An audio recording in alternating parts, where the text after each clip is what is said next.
आप देख रहे हैं लव इंडिया नेशनल, क्योंकि इरादे हमारे साथ हैं, इसलिए लोग खिलाफ हैं, फिर भी हम आपको दिखाते हैं कड़वा सच।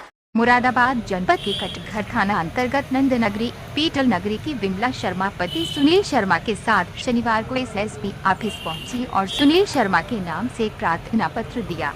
इसमें सीआईएसएफ में तैनात बेटे के साथ मारपीट, लूट के अलावा परिवार के खिलाफ दहेज उत्पीड़न आदि के आरोप हैं। आइए जानते हैं विमला शर्मा से क्या है पूरा मामला।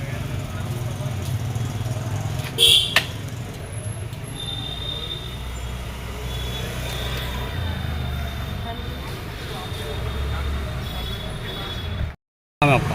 मेरा नाम विमला शर्मा।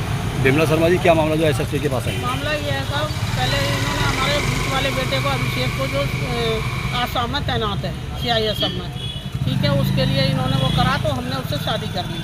शादी करने के बाद आज भी ये लड़की हमारे लड़के को परेशान करती है, कुत्ता बोलती है, मुँह पर थूकती है, मारती है। जिस दिन से गई है उस बच्चे को परेशान करती है। हम लोग यहाँ 2200 किलोमीटर दूर रह रहे हैं। धमकी देती है कि मैं मर जाऊंगी और तुम्हारे पूरे परिवार को फंसा दूंगी, मैं आत्महत्या कर लूँगी। नीलम रस्तोगी एक अवैध व्यवहार वाली औरत है जो कि लोगों को ब्लैकमेल करती है। इनने जब शादी की तो इनने मुझसे 8 लाख रुपए लिए, जो मेरे बेटे ने लोन करा के इसको दिए, हम लोगों के हाथ से कैश लिया इसने। अब ये फिर हमसे 20 लाख की डिमांड कर रही है कि 20 लाख की डिमांड कर। वहाँ आसाम में गई, लड़के को मारा पीटा, लड़के ने वहाँ आसाम में एफआईआर कर रखी है और वहाँ से लड़की को लेकर सुबह के 4 बजे 13 तारीख में भाग के आ गई। आने के बाद अब यहाँ कह रही 20 लाख रुपए दे तब मैं समझौता करूँगी, वरना पूरे घर को फंसा दूँगी। मेरा 17 साल का बच्चा जो कि जब तक ये रही है कभी ऊपर नहीं गया, मेरे पास कैमरे के फ़ोटो वगैरह सब हैं। अब ये उसके साथ बलात्कार 2 महीने पहले का दिखा रही है। पहले इनने बीच वाले बेटे का 3 महीने पहले का दिखाया। इसका ये धंधा साहब मुझे लगातार ब्लैकमेल करे जा रही है। सरकार से, पुलिस से मेरी प्रार्थना है कि निष्पक्ष जांच करी जाए। अगर हम दोषी पाए जाएं तो हमें सजा दी जाए, वरना इस औरत को सजा दी जाए। झूठे मुकदमे हमारे ऊपर लिखवा रही है। क्या नाम है औरत का? उसका नाम है नीलम रस्तोगी, पति का नाम राजीव रस्तोगी और मुस्कान रस्तोगी, अनमोल रस्तोगी। इन तीनों ने वहाँ जाके उस बच्चे को हमारे मारा, जान बचा के भागा। इनने जानलेवा हमला करा लड़के के ऊपर।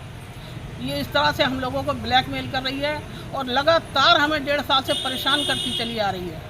हम बहुत परेशान हैं। आपसे हाथ जोड़ करके विभाग से मेरी प्रार्थना है कि उचित कार्रवाई करी जाए हमारे साथ। अगर हम दोषी हैं तो हमें सज़ा दी जाए, वरना इस औरत को सजा दी जाए जिसका ये धंधा है, ये आदमियों को ब्लैकमेल करती है। वैसे अधिकारी के पास क्या थाना कौन सा पड़ता है आपका? थाना हमारा कटघर पड़ता है। थाना गई थी आप?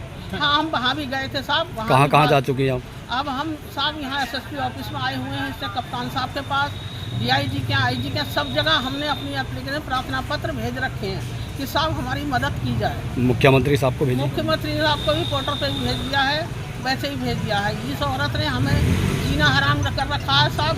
हम रात दिन अपने मकान में बंद रहते हैं इस औरत के भय की वजह से। हमें इतने भय में कुछ रखा कि हमारे बच्चे पढ़ने लिखने से भी बैठे हुए हैं। हम बहुत दुखी हैं। हमारी प्रशासन से प्रार्थना है कि साहब हमारे साथ इंसाफ करा जाए।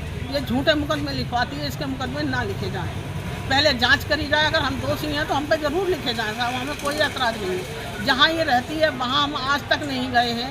ये मियाँ बीवी दोनों अकेले रह रहे थे, हम लोगों से कोई मतलब नहीं। हमने आज तक नहीं देखा आसाम है कहाँ। क्यों ये इससे हमें डर लगता है कि अगर हम गए तो हमें ये कहीं फंसा ना दे। इस डर की वजह से कभी हम गए ही नहीं वहाँ पे। ना हमने नहीं सुना है कि आसाम है मेरा बेटा, लेकिन हम कभी गए नहीं। मेरा पोता लगता है, उसकी दादी विमला शर्मा बोल रही है।